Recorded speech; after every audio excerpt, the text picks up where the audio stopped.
इसहाक की पैदाइश, खुदा की कुदरत और वादे का सबूत। इब्राहिम और सारा की जिंदगी में साल हा साल गुजर चुके थे, मगर उनकी झोली औलाद की खुशी से खाली थी।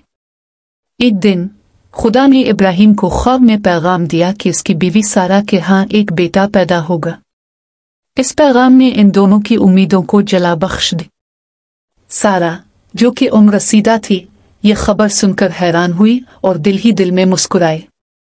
कई माह गुजर गए और सारा की हालत में तब्दीली आना शुरू हुई। हर गुजरते दिन के साथ उनकी उम्मीदों की रोशनी तेज होती गई।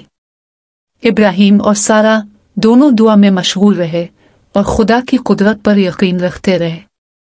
एक रात जब चांदनी आसमान पर चमक रही थी, सारा के दरवाजे का वक्त करीब आ गया। इब्राहिम ने परेशानी और दुआ में वक्त गुजारा और फिर सहर की पहली किरण के साथ सारा ने एक खूबसूरत सेहतमंद बच्चे को जन्म दिया। उन्होंने इसका नाम इसहाक रखा, जो कि हंसियों का मतलब रखता है, क्योंकि इस बच्चे ने उनकी जिंदगियों में खुशी और मुस्कुराहट बखेर दी थी।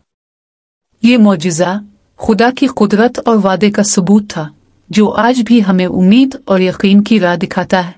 Thanks for watching. If you enjoyed the video, don't forget to like, share, and subscribe to my channel.